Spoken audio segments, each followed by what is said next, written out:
Hello friends, welcome to my TET class. Friends, आज हम देखेंगे हमारा पर्यावरण। यहाँ से आपकी पिछली बार टीटी में 15 क्वेश्चन आए थे। फ्रेंड्स, ये बुक इसलिए इम्पोर्टेंट नहीं है कि यहाँ पे टीटी के एग्जाम में क्वेश्चन पूछे जाएंगे, बल्कि ये इसलिए ज्यादा इम्पोर्टेंट है कि यहाँ से केवल टीटी के नहीं वरन सुपर टीटी के लिए भी क्वेश्चन उठाए जाते हैं। ये बुक एससीईआरटी की है, लेकिन इसके बावजूद भी ऐसा नहीं है कि केवल यूपी के बच्चों के लिए ही इम्पोर्टेंट है। ये बुक इतनी इम्पोर्टेंट है, इसके अंदर का मैटर इतना इम्पोर्टेंट है कि सीटेट, यूपी टीटी या फिर अदर किसी भी स्टेट की टीटी है तो उसमें काम आएगी, साथ ही आपके सुपर टीटी के लिए भी इम्पोर्टेंट है। तो इस बुक का आज हम चौथा पार्ट पढ़ेंगे। चौथा पार्ट क्या है? चौथा पार्ट है हमारा जल। आज हम पढ़ेंगे जल। वैसे काफी चीजें इसमें ऐसी हैं जो आप जानते होंगे, थोड़ी सी पॉइंट ऐसे हैं जहाँ पे एक नए मोड़ की तरह आपको चीजें पढ़ने को मिलेंगी, वो आप केयर कीजिएगा।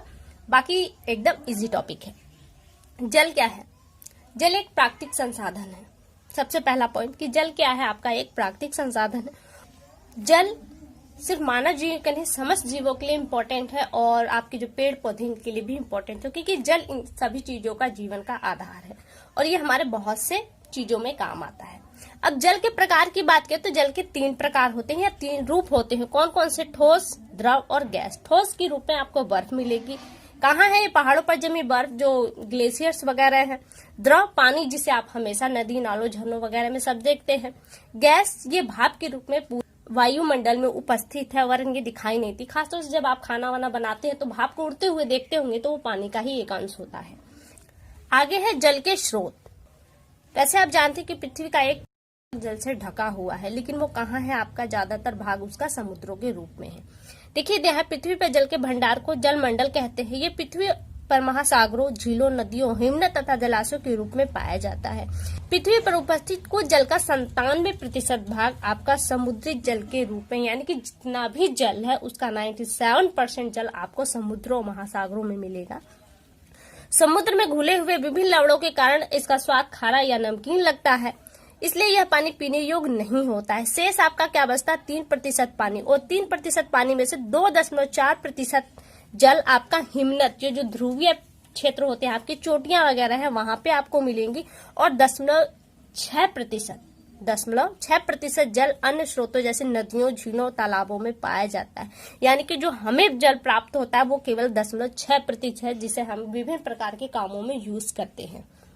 आगे है समुद्र जल के अतिरिक्त पृथ्वी पर पाया जाने वाला जल, जो कि हिमटोपियों, ग्लेशियर की बात हो रही है, हिमटोपियों, ध्रुवीय क्षेत्रों पर जमी बर्फ के पिघलने से, वर्षा से मिलता है, तथा नदियों में प्रवाहित जो धरातीय जल, जमीन के नीचे स्थित भूगर्भीय जल, मिट्टी में उपलब्ध नदी के रूप में मृदा जल, झीलों, तालाबों और पोखरों में स्थित जल मीठा या ताजा जल कहलाता है। झीलें भी आपको मिलेंगी। झीलें खारे पानी की भी होती है और मीठे पानी की भी होती हैं।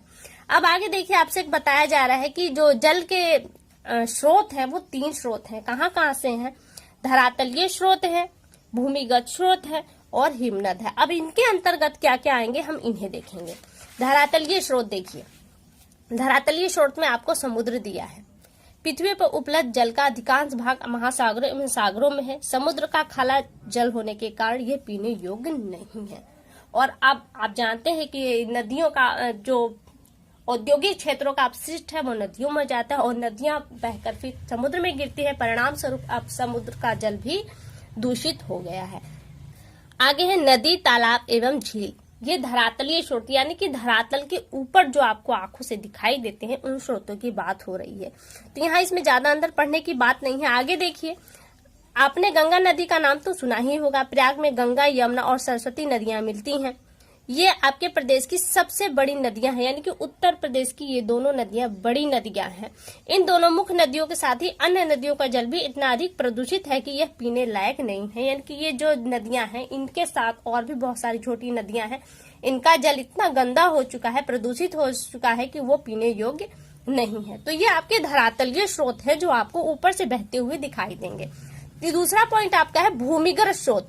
भूमिगत स्रोत वो है जो जमीन के अंदर होते हैं, जिसमें आप बोरिंग के थ्रू प्राप्त करते हैं, हेडपंपों के माध्यम से प्राप्त करते हैं, कुओं के माध्यम से प्राप्त करते हैं, ट्यूबवेल जो लगाए जाते हैं उनके माध्यम से आप प्राप्त करते हैं भूमिगत जल को।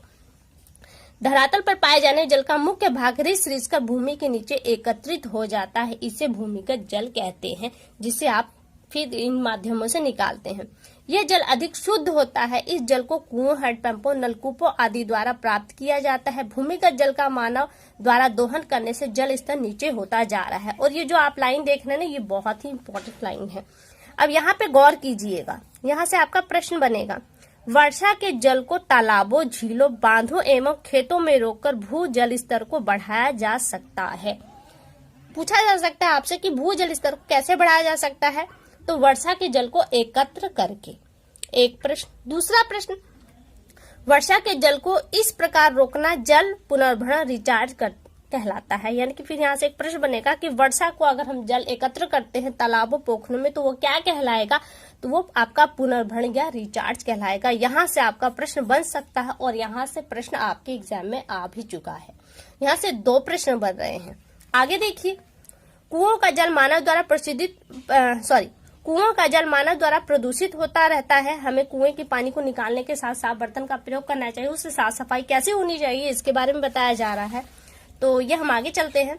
ये जो बॉक्स है वो टोटल बच्चों के लिए, तो हम आगे निकल जाते हैं। तीसरा स्रोत है हिमनद।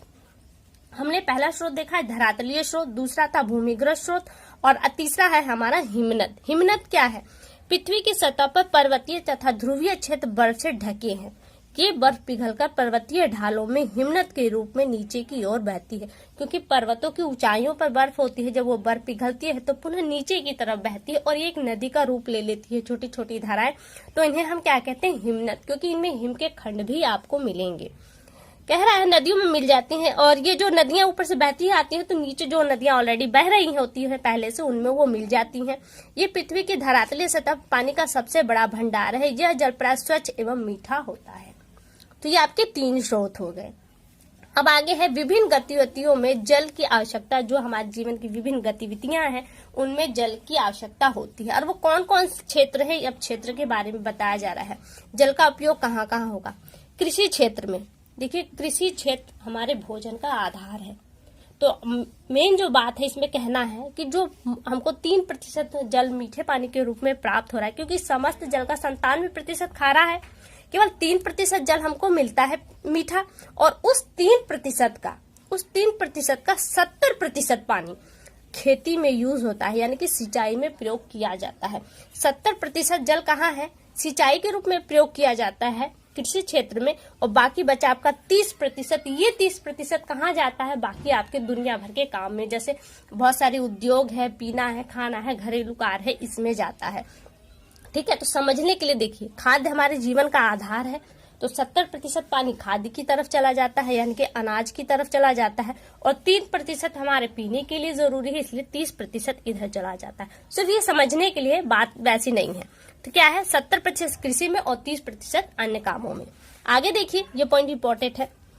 औद्योगिक क्षेत्र में बहुत सारे उद्योग है जिनमें पानी की जरूरत होती है, तो हम और पानी वहां पर भी यूज करते हैं। और वो पानी कहाँ से जाता है? इस 30% में से। आगे देखिए, घरेलू कार्यों में आप जानते हैं नहाना, कपड़ा धोना, पीना, खाना बनाना वगैरह, बागवानी जो है, इन सबों में पानी की जरूरत पड़ती है। मनोरंजन में वाटर पार्क, झरने, झील, विभिन्न जलाशयों का प्रयोग मनोरंजन के लिए किया जाता है। पर्यटक इन स्थलों पर जाकर तैराकी, राफ्टिंग यानी कि नाव चलाना आदि करके आनंद लेते हैं, एंजॉय करते हैं। तो मनोरंजन के लिए। और फिर आगे दिया है सफाई के लिए। तो सफाई के लिए आप जानते हैं आपको हर चीज की सफाई के लिए धुलना पड़ता है उसे, चाहे कपड़े हो चाहे घर हो। तो ऐसी कंडीशन में सफाई के लिए भी जल की आवश्यकता होती है। तो यहाँ से आपका देखिए ये टॉपिक कंप्लीट। अब बात यहाँ की प्रश्न कहाँ से आएगा? तो देखिए, प्रश्न मैंने आपसे बता दिया कि यहाँ से आपका एक प्रश्न, 2 प्रश्न यहाँ से बन सकते हैं। फिर एक प्रश्न यहाँ से बनेगा कि किसी क्षेत्र में मीठे पानी का कितना प्रतिशत प्रयोग किया जाता है? तो 70% प्रयोग किया जाता है। अब यहाँ पे देखिए आपका अभ्यासकार आ गया है। तो अभ्यासकार में जो प्रश्न उत्तर उन्हें छोड़ देते हैं, खाली स्थान पर चले आते हैं। खाली स्थान में दिया है पृथ्वी पर उपयोग होने वाले कुल जल का सबसे अधिक भाग में प्रयोग होता है। तो किसमें प्रयोग होता है? अभी आपने देखा कि 70% भाग कृषि क्षेत्र में प्रयोग होता है। तो यहाँ पे क्या रहेगा आपका? कृषि। यानी कि पृथ्वी पर उपयोग होने वाले कुल जल का अधिक भाग कृषि में प्रयोग होता है। दूसरा है समुद्र जल के लवणों में घुले होने के कारण ये जल क्या कहलाता है आपका?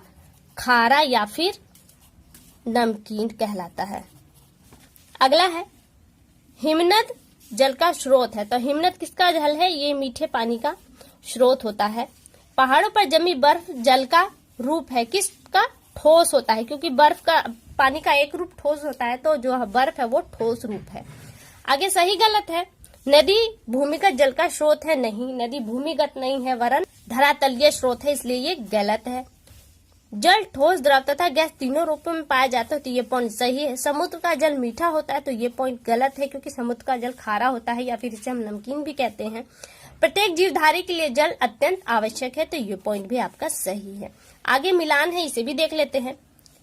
नदियां, नालों का जल समुद्र में मिलता है, इसलिए ये नाले आपके नदियों में गिरते हैं और नदियां आपके समुद्र में मिलती हैं।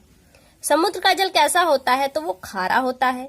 प्राकृतिक रूप से उपयोगी जल एक सीमित मात्रा में है, तो यहाँ पे इसको हम मिला देंगे। गंगा तथा यमुना नदियों का संगम कहाँ पर होता है, प्रयाग यानी कि इलाहाबाद में होता है। नदियां मानव जीवन के लिए महत्वपूर्ण हैं। तो यहाँ से आपका जल टॉपिक समाप्त हुआ। अगली वीडियो में हम जल संचय एवं पुनर्भरण को पढ़ेंगे, यानी कि यहाँ पे जो हमने पढ़ा था एक प्रश्न के रूप में, यहाँ पे जो हमने एक प्रश्न के रूप में पढ़ा था, और अगली वीडियो जो हमारी उसी प्रश्न को पूरे डिटेल में जाएगी। फिलहाल के लिए इतना, अगली वीडियो में आपसे फिर मुलाकात होगी, तब तक के लिए नमस्कार।